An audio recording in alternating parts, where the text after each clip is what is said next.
Anteriormente, no Cadê a Chave? A gente tá atrás da nossa casa. Chegou o nosso momento de expandir o nosso espaço. Toda vez que a gente for visitar um imóvel, a gente vai carregar vocês. Estamos no táxi agora, indo visitar a nossa segunda casa. E a gente tem que fechar isso rápido, então eu tô esperando que a gente ache logo o nosso destino final.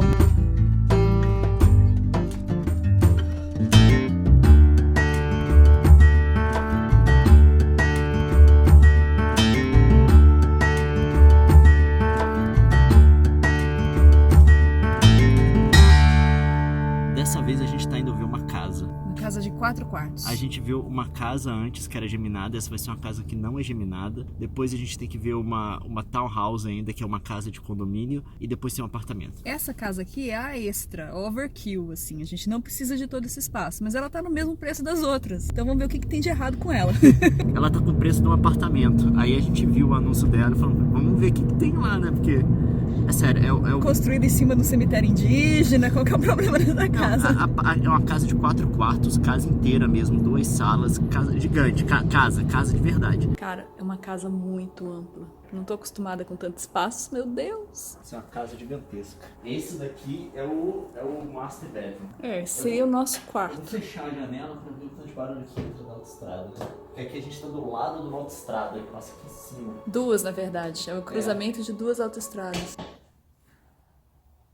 Totalmente silencioso não fica, não. Porque a gente tá acostumado com silêncio absoluto. A nossa Mas casa... olha esse armário. Aí, Leon, você ia ter espaço finalmente pra guardar suas coisas. Esse aqui é o banheiro. Não é uma casa nova, mas é uma casa muito conservada. E ela tá muito tempo fechada. Provavelmente foi uma dessas casas que o povo comprou pra especulação, deixou fechado. E agora tá pagando taxa. Pra alugar. Olha que a gente ficaria bem servido aqui. Eu já imaginei milhares de cenários por coisa de nerd pro Cadê a Chave. Milhares, até uma oficina lá embaixo. A gente não tem imóvel pra encher essa casa. Não tem. Nosso apartamento é menor que o andar de cima dela. Na verdade eu queria comprar essa casa, sabe? Poder mexer nela pra sempre. Pro Cadê a Chave ia ser sensacional. Os cenários iam ser sensacionais. Vê se não é a cozinha do Talento Supremo. Essa é. O problema de você viver muito tempo num espaço muito pequeno e de repente se ver com a possibilidade de ir para um espaço muito amplo é que você se empolga. Seria muito bom ficar numa casa grande. Seria. Mas é adequado? O tempo que a gente gasta cuidando. Porque aqui no Canadá não tem empregado. É você, meu amigo. É você. Aqui não tem chama pra fazer. Eu tive que chamar um cara pra arrumar um negócio do triturador de alimento na cozinha. 500 pila. 600. Ai, meu Deus, complicado. Não, eu já encomendei meu manual de conserto de triturador de alimento de cozinha. Próxima vez eu arrumo, sai pra lá. Então, tipo assim, não dá. E é um espaço que, assim, acho que daria pra multiplicar por 4 esse apartamento. Fora de brincadeira e sem exagero. Porque além dos 4 quartos, tinha pelo menos mais 3 salas gigantes, tudo muito mais amplo. E outros cantinhos que não dá nem pra nomear, né? Tipo aquele canto ali no mezanino. Como que você chama aquilo? Mezanino, né? De fato. Mezanino. Por isso que eu falei que eu pensei que tem nome. Qual que é o nome do mezanino? É mezanino mesmo. Chama de João. O mezanino João. é meu. Chama do que eu quiser. Resolveria o problema de espaço, sim, mas criaria outro problema, que é o excesso de espaço pra limpar.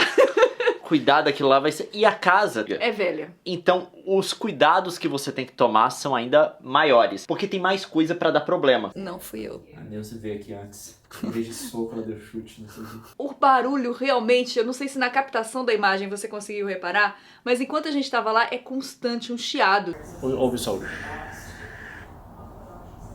Constante. Na casa inteira, o tempo todo. Você fecha o vidro, a janela é antiga, não é de isolante de barulho, tá? Tem uma autoestrada atrás da casa. Talvez se a gente não tivesse a responsabilidade de fazer vídeo, isso fosse banal e a gente ia passar batido. Mas pensando na qualidade da produção, isso já é um problema grave. A gente teria um aumento nas despesas de manutenção, um aumento de despesa de aquecimento de água, de aquecimento de ambiente, porque ela é muito maior. Casa tem isso. Normalmente, quando você aluga um apartamento ou uma townhouse no condomínio, o lugar, tipo assim, que tem uma administração, tem um síndico, o custo para essas coisas de aquecimento e tal, ele é dividido por todo mundo, então sai barato. Agora, se você pegar uma casa daquele tamanho, você tem que pagar aquilo no topo do aluguel. Então, isso é um problema muito grande, porque o aluguel é X, só que na verdade você tá pagando X mais esse monte de coisa. Enquanto que se você morar no apartamento ou numa townhouse, se o aluguel é X, quer dizer que você tá pagando só X. A gente saiu de lá na dúvida se aplicaria ou não. Ainda estamos considerando essa hipótese, depende das casas que nós vamos encontrar daqui pra frente. frente. Mas ali não tava caro, de fato, Não pelo tava. que é. Tava muito barato. Mas eu vi o cara que tava apresentando a casa explicando pra outras pessoas o porquê dela tá barata. A gente sabe o motivo. A casa é de chinês. De chineses mesmo, ó. Tem um pandinho aqui. Normalmente quando o cara fala é de chinês, tem uma chance grande aqui em Vancouver de ser de investidor. Por quê? É o cara que pega a grana dele lá da China e quer investir no mercado que seja mais estável e coisa do tipo, vem e compra a casa aqui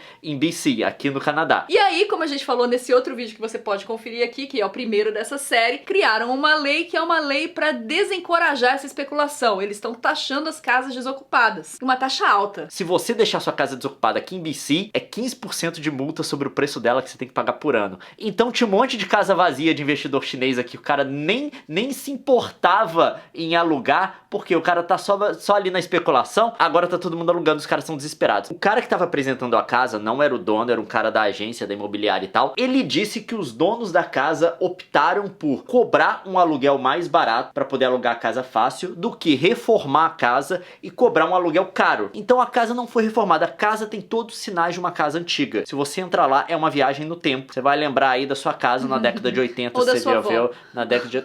ou da sua avó. E a gente tinha visto outra casa muito melhor que essa, mais nova, na mesma região, que tava bem mais barata. E eu fiquei, é essa casa que eu quero morar, Leon, é essa Era casa. na região melhor ainda Manda que aquela, e-mail. era mais perto. É. Era aquela casa de arquiteto famoso, que tinha uns traços de não sei o que, e tava cobrando um preço muito barato. Era uma casa que custava menos que esse apartamento aqui, e tinha um monte de quarto Aí e eu tal. falei, vai que é um chinês, né, Leon? Vai que é um chinês querendo se livrar da casa. E falei pro Leon mandar e-mail. Demorou um tempo, o cara respondeu. E aí, meus amigos, quase não, porque a gente não é otário, não ia cair nesse golpe. Não, a gente- porque ele tá sabendo que A é um gente golpe. viu a casa, é outra realidade das coisas aqui. Aqui no Canadá tem muito golpe, tem muito Muito. golpe. Eu mesmo quase fui vítima de um. Tem esse vídeo aqui que você pode conferir. Cara, eu escapei. Mas tem golpe de casa também, a gente ficou sabendo. O cara coloca um monte de anúncio na internet de casa que não existe. Ou seja, a casa existe, só que não é dele. Aí você vai tentar alugar a casa, o cara inventa uma desculpa Que ele de tá fora da cidade. que ele tá fora do país. Não, esse tava fora do país. Você Ele teve que ir exagerou, pra não, outro você não país. vai me achar mesmo. Mas o engraçado foi a história do cara. Que ele começa, eu mandei um e-mail pra ele perguntando da casa, ele me responde já contando uma história. Porque ele tem que convencer. Porque ele teve que sair do Canadá por conta da agência onde ele trabalhava, que tava mandando gente pra Europa, pra não sei o quê. Tipo, ninguém perguntou nada. Não, era uma agência de saúde, mas aí que eu vi. A agência de saúde era do governo americano, o nome que ele deu. Tu não é canadense, velho? Nós não estamos no Canadá? Por que você pegou o nome do governo americano? Tu é burro, velho? Tinha uns furos. O cara tava fora do país, aí você fala que tá interessado na casa, ele te manda um formulário perguntando um monte de informação sua, renda e coisa do tipo. E aí, quando você fala, mas eu queria ficar nessa casa, eu não posso abrir a casa pra você, eu falei pra você que eu tô fora do país, tem a conversa toda. Toda cheia de detalhes. Então a foi o história. seguinte, você me manda o pagamento, a gente não chegou nesse ponto com esse cara, mas a gente sabe que chega lá que outras pessoas já caíram no golpe. Você me manda o pagamento e eu te mando a chave pelo correio. Tem gente que faz isso porque tem muita gente que vem pra British Columbia de fora do país. Então a pessoa já quer chegar com uma casa. Então o cara nem se preocupa. Eu vou pegar uma casa aqui, as fotos parecem boas, tá, eu faço contrato de 1 ano, se não for bom, no outro ano eu mudo, mas beleza, eu já chego lá com casa. E aí acaba depositando dinheiro na conta de alguém que não é dono da casa, Não. entendeu? E você vai perder o dinheiro Aí você vai perder o e dinheiro. não vai ter casa. Nunca alugue uma casa sem visitar ela antes. Nunca. Esse papo de deposita na minha conta que eu tô fora da cidade, não caia nessa. Não. Eu tenho uma amiga em Toronto que tava procurando casa e ela foi a primeira que me contou sobre isso, que ela recebeu uma proposta dessa, que tava muito difícil encontrar uma casa de aluguel e ela recebeu essa proposta, ela ficou louca, falou, não, eu vou. Aí um canadense falou, não vai não, minha filha, que isso é golpe, isso é um golpe muito conhecido aqui, não cai nessa. E tipo assim, procure corretoras com nome reconhecido, é isso que a gente tá fazendo. As últimas 2 casas que a gente viu eram de corretoras, empresa conhecida da região. Não cai em golpe, tá? Não vai cai em golpe. acreditando em coisa muito barata, em coisa Não. muito fácil, Não. em casa com design Não. assinado, que não vai rolar. E se você for mudar de país, não alugue casa. Alugue um Airbnb pelo tempo que você precisar. Chegue lá e comece a ver casa. Não pegue casa, não tem esse negócio de já depositei o primeiro mês de aluguel. Chegar lá, É um a chave tá me investimento esperando. muito alto pra você arriscar desse jeito. E picareta tem em todo lugar. Tem em então todo lugar. fique esperto. Pega um apartamentinho de 1 quarto no Airbnb, se aperta aí com a sua esposa, ou sozinho, se estiver sozinho, mas Você aperta sozinho. tem uns lugares aqui que você precisa mesmo. Mas não alugue antes de ver. Tá? Conheça o lugar. É porque o conheça a povo vem, área. é país desenvolvido, acho que não. Tem um monte de fraude sendo cometido aqui de fora do país. As coisas que acontecem no Canadá, o governo canadense coíbe. Só que a maior parte das Quando é de fraudes, fora, não dá. por conta da internet, é gente arriscado. de outros países. Então, né, você é brasileiro, você não vai cair num golpe no Canadá. Você é brasileiro. Não, por favor. Não, o brasileiro chega aqui e acha que é tudo certinho. Não, né? não cai nessa. Tá? Não cai nessa, não. Não. Ainda mais se envolver internet. Com certeza essa não vai ser a nossa casa definitiva, porque eu acho que vai dar mais trabalho do que solução. A gente segue a nossa busca. Você pode acompanhar o primeiro vídeo dessa série que tá aqui, você pode acompanhar outros vídeos do canal e vai ter mais, com certeza, mais um capítulo dessa série, a nossa saga em busca de uma casa nova. Se inscreva no canal, até a próxima. Ai, vai cair mesmo, verdade.